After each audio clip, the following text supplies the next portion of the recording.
Charlie, you were lucky this time. It was only a minor heart attack. Time now, Charlie, for you to get serious. You need to step down for running the store. You can no longer take all the long hours and all that heavy lifting and hard work. You're absolutely right, Doctor. Charlie has agreed to sit in the front rocking chairs in front of the store. That way he can take it easy, but he can still see his old customers. Mom and I will get him out of the house. Smart decision, Charlie.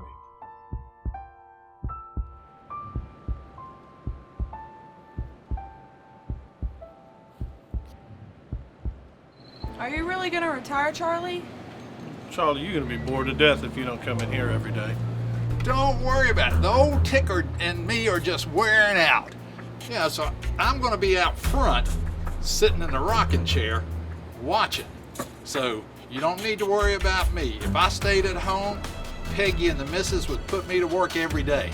I understand that. Put the pepperoni sticks in your pocket. The owner will think it's a gun. Oh, you're so smart. Nobody's gonna get hurt. No accidents. Nothing could go wrong. Put your mask on. 100 to communications. 100, go ahead, sir. Home out code 20, Charlie's Grocery Board Junior, Lake Wheeler Road. 10-4. I'm gonna run in and say goodbye to Charlie right quick, and I'll be back.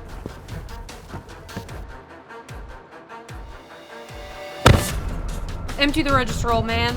Money on the table, Grandpa. Be quick about it.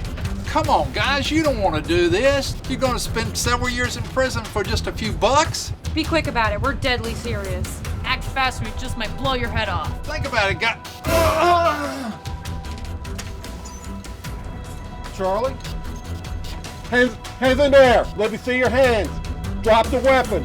Turn around, face the counter. 230, got a 6'5", 1031. Get on your knees, raise your hands high in the air. Covering. Put your hands behind your back. Stay there, don't move.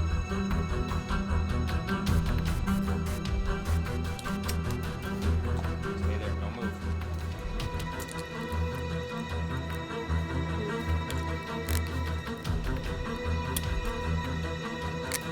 I've got him. Charlie, you okay? Charlie. 100 communications, 1033, I need EMS.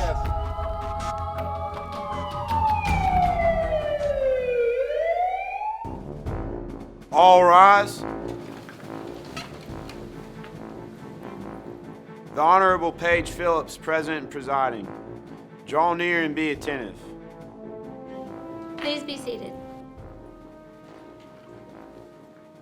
Ladies and gentlemen of the jury, you have heard all of the evidence from the defendants and from the state. It is now time for closing arguments.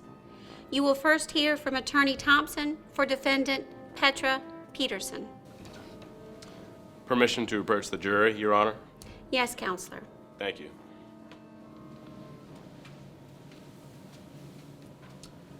Thank you for listening carefully to all of the evidence that was presented to you today.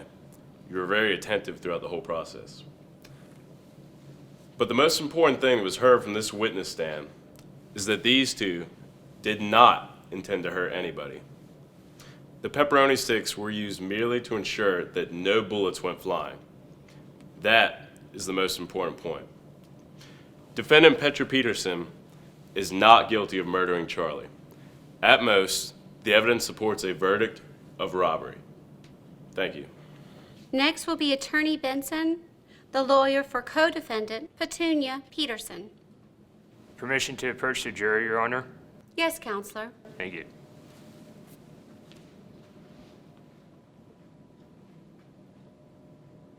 Defendant Petunia Peterson is a simple person.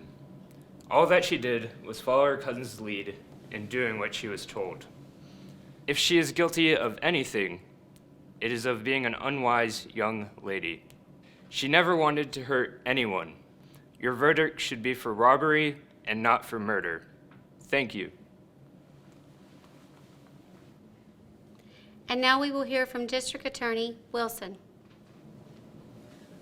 Your permission to approach the jury, Your Honor? Yes, Counselor. Thank you. Ladies and gentlemen, the simple fact that no words can temper is that Charlie White is dead.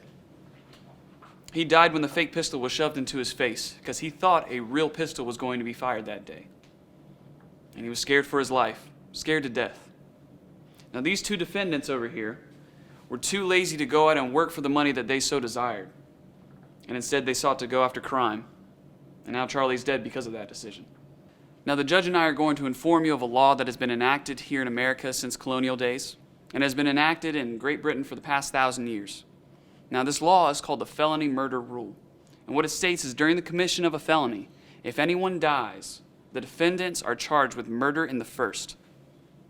Now, I know that the state and your fellow neighbors would like you to uphold the law. And when you swore in your oath as jurors, you swore that you would follow the law. You would uphold it. And what I'm asking you, what Charlie White would be asking you, is to deliver a verdict of murder in the first. That is your duty. Thank you. At this time, do all parties rest? Yes, Your Honor. Yes, Your Honor. Does either party have a motion they wish to present at this time before we begin jury instructions? Time for you to decide. Is this murder or manslaughter? Are the robbers guilty of murder in the first degree? Is this a capital crime? What should be their punishment? Post your comments at Moodle or email ron_campbell@ncsu.edu.